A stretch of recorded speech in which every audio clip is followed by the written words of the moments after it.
Hello ladies and gentlemen, and welcome back to Valhalla. Last we left off, we were getting to know Alma, her problems, having some back and forth chit chat, and all of a sudden we find ourselves not behind the bar, but in front of it. And it looks like Alma's our server. She hacked into it and she made sure that she could use it and, hacky stuff or whatever. So let's go ahead and continue. Jill was just about to tell us, or tell Alma, about what happened. Okay then. It's something that goes back to my college years. Whoa, that's taking it way back. Back in compulsory education, I never made too much of an effort, but I managed to get high grades. Even in PE, I managed to do well enough to always get perfect grades. And then, of course, when I got to college, shit started getting hard. I had this perfectionist streak that wouldn't let me fail anything. Burning my eyelashes studying, I eventually managed to keep up good grades. After about half of the career, I met a student teacher. Her name was Lenore. She helped me a lot with my studies. She even got me into stuff that gave more credits. I really liked her, and after some time I found out she liked me too. Oh ho ho! We started going out. I met all of her family even, and... You want a drink? What? A drink. Around this time, there's usually a pause that makes you offer a drink to the client. There was no such pause. Please, I want to test this whole bartending interface. A sugar rush then. You can't mess that up. Right. Jill asked for a sugar rush. Now, how did this thing work again? I'm gonna get myself drunk. Tell you what, we'll make it big. I'm gonna get myself drunk. Okay, all mixed. Let's serve it. Here. Thanks. How is it? Like I said, you can't mess up a sugar rush. I have this gut feeling that with your body, you'd make a better bartender than me. You're selling yourself too short. You're cute, you know? People don't go to bars for cuteness, though. You've obviously never been to a cat bar, then. Besides, my boobs can be a hassle when trying to move around this kind of stuff. So, keep telling me the story. Well, as the career went on and on, it got harder and harder. The last year and a half of it became nothing but study session after study session. Investigations, my thesis. When the graduation ceremony came, I had to make a speech, and suddenly, while reading said speech, I almost had a panic attack. Fear of public speaking? I realized I lost about a year and a half of my life. I tried to remember if I did anything fun at all, but all I could remember was studying and investigating new topics. I didn't even enjoy doing all that, so I was just standing there and the satisfaction of graduating was minimal. I realized I had only gone through the motions day after day, from high school to graduating. I felt like whole years of my life had slipped through my fingers. I never stopped to think if I enjoyed what I was doing. In fact, I never stopped. But at that point, I stopped and realized I needed a breather or something. Did I even like that career? It was all terrifying as hell. I needed all of my strength to not start running like a panicked mess. So a couple of months later, I get an offer to start working at this big research facility. Lenore was ecstatic. She was so proud of me back then. But I was just scared. That would be my job. I'd spend my life expanding on what I did during that year and a half. And what if I had a sudden realization, like the one I had at graduation, but when I turned 40? I didn't know what to do, but I sure as hell wasn't taking that offer. I told Lenore, and she freaked out. She confessed that she was jealous because she never got such a chance. Things devolved pretty quickly. She said one too many things, I said one too many things. In the end, I just stormed out of her house and I broke a vase in the process. After that, I never spoke to her again. Damn. I'm sorry, I suddenly feel bad for pushing you to tell me all that. Why are you feeling shitty about that after all this time, though? Unless you've been feeling shitty for years? I have, but it's not just because of that. Huh? The other day, Lenore's sister, Gabrielle, came to this bar. Apparently, Lenore died last week. Localized nanomachine rejection. A heart attack. Apparently she had it for a long time but never told anyone. And coincidentally, it got worse after I left. And I just can't stop thinking about it, wondering if me being there would have made a difference.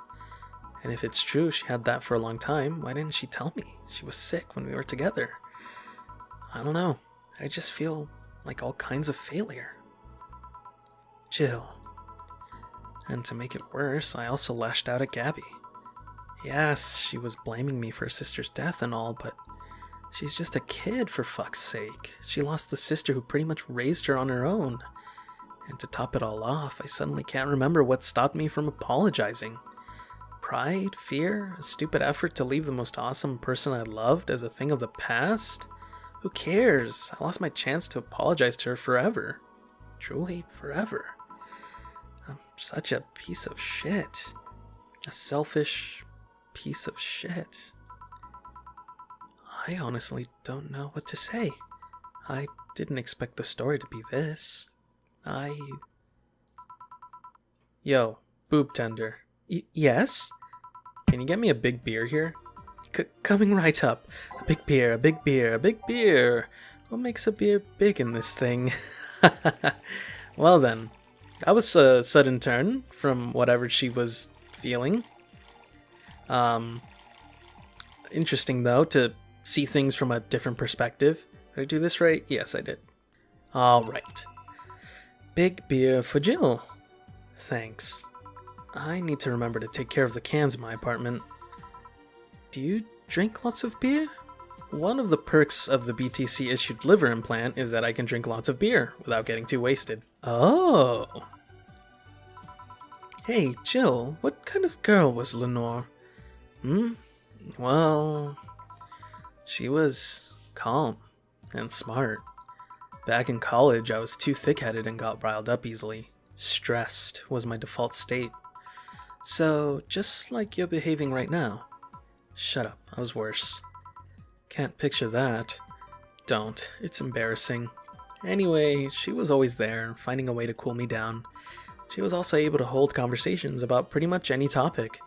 One time I saw her go from talking about video games to talking about sports.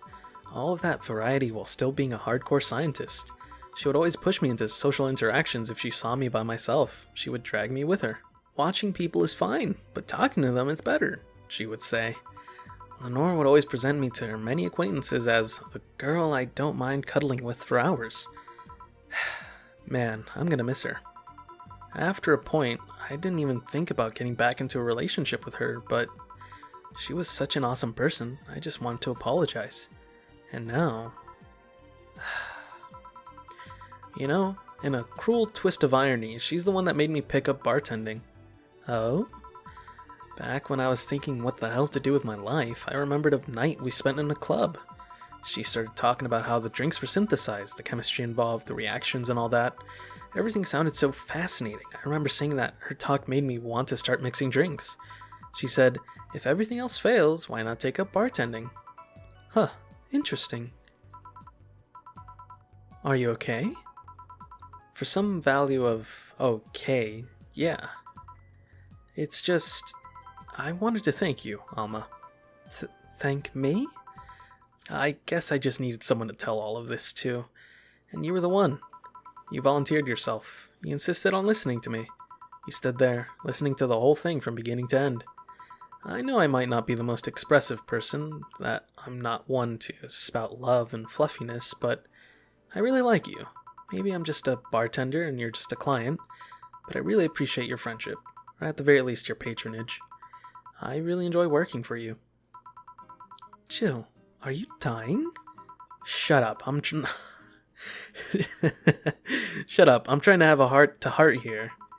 Sorry, it's weird for you to get so sappy. Well, I just realized that the saddest thing is how I'll never be able to make amends, and it hurts like fucking hell, you know? I never, and I mean never, want to feel that way again.